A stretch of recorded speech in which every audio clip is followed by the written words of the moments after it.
बिस्मिल्लाहिर्रहमानिर्रहीम। अस्सलाम वालेकुम डियर स्टूडेंट्स। हम 6.1 के मज़ीद क्वेश्चन करने से पहले हम ये जानना चाहेंगे कि एलसीएम क्या होता है, लीस्ट कॉमन मल्टीपल क्या चीज़ है। If an algebraic expression P of X is exactly divisible by two or more expression then P of X is called common multiple of the given expression. अगर P of X कोई एक polynomial आपको given हो और उसे दो या दो से ज़ायद एक्सप्रेशन एग्जैक्टली डिवाइड करवा जाएं तो पी ऑफ एक्स जो है वो कॉमन मल्टीपल कहलाता है किसी भी एक्सप्रेशन का। ओके, नेक्स्ट इसकी डेफिनेशन की तरफ बढ़ता हूँ। The least common multiple is the product of common factors together with the non common factors of the given expression.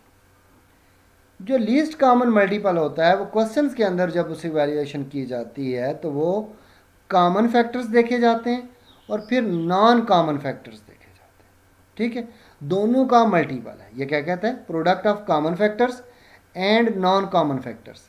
Common factors होते हैं लाइक टर्म्स जो होती हैं, और अनलाइक टर्म्स जो होती हैं वो नॉन कॉमन फैक्टर्स होते हैं। ऐसे ही है, ठीक है। लाइक टर्म्स और अनलाइक टर्म्स का प्रोडक्ट या फिर कॉमन फैक्टर्स और नॉन कॉमन फैक्टर्स का प्रोडक्ट वो आपको क्या प्रोवाइड करता है? एलसीएम प्रोवाइड करता है। इसकी मज़ीद डिटेल को जानने के लिए आ जाते हैं हम अपने क्वेश्चन के ऊपर। इसके साथ ही हम क्वेश्चन भी समझ लेंगे और साथ में हम ये भी जान लेंगे कि एलसीएम उसका एवेल्यूएट किया कैसे जाता है और एलसीएम है क्या चीज़, हमें मज़ीद थोड़ा बेहतर क्लियर हो जाएगा। क्वेश्चन नंबर 4 है, find the LCM the given expression. एक एक्सप्रेशन कुछ दी हुई है हमें और हमें इनका क्या फाइंड करना है? एलसीएम। यही क्वेश्चन नंबर 1 था आपका और यही क्वेश्चन नंबर 4 है आपका, बट वहाँ पे हमें एचसीएफ फाइंड करना था, यहाँ एलसीएम फाइंड करना है। ठीक है, तो अब हमने फर्स्ट ऑफ ऑल 39 x की पावर 7 y की 3 और z को ले लिया। अच्छा, 39 के फैक्टर देखें क्या होते हैं।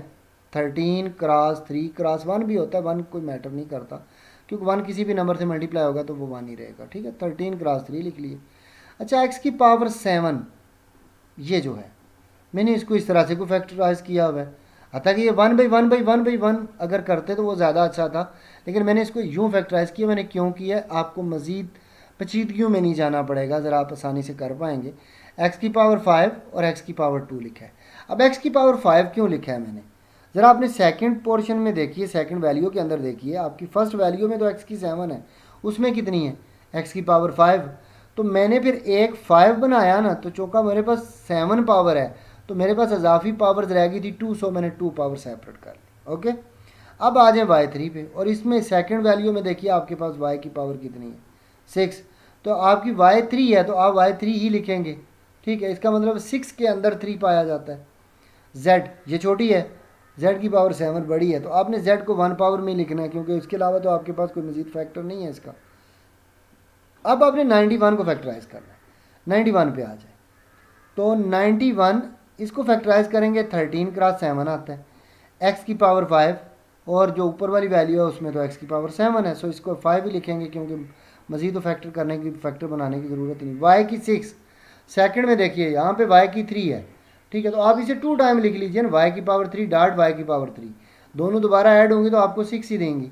ठीक है, अब मैंने सिर्फ लाइक और अनलाइक या कॉमन और नॉन कॉमन फैक्टर के ऊपर बात करनी है कि कितनी वैल्यू कॉमन है और कितनी नॉन कॉमन है।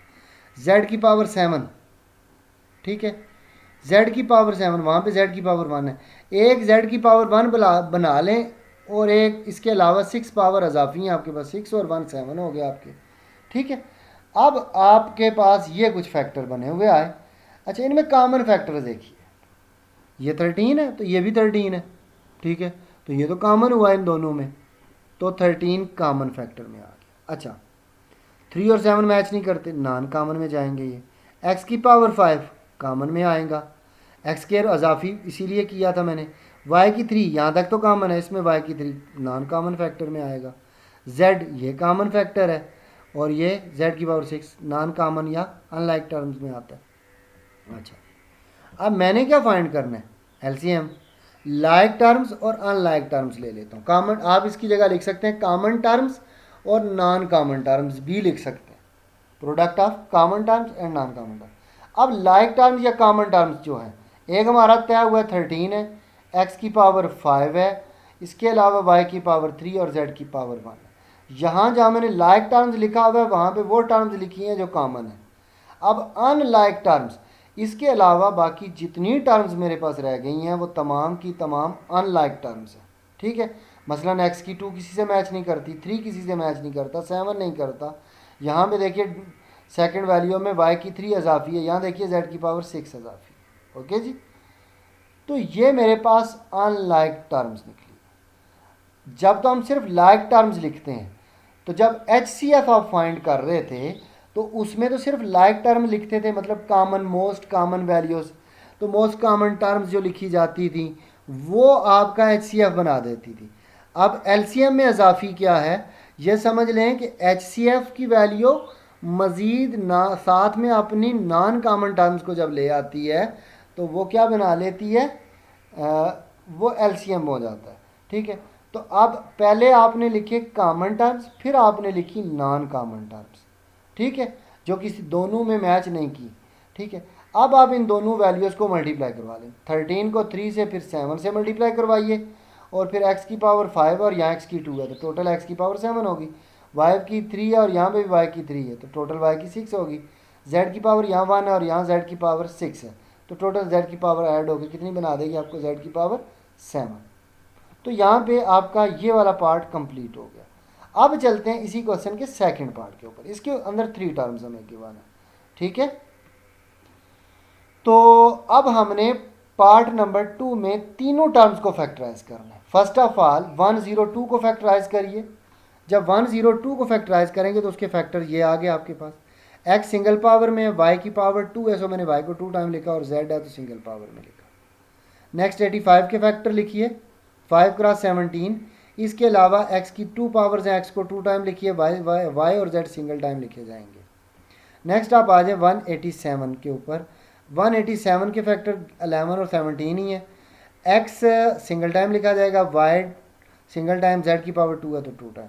मैंने यहाँ भी ये जो स्पेस छोड़ी हुई है मैं इस वजह से छोड़ी है ताकि कॉमन टर्म जो है आपको सेपरेट दिखाई दे।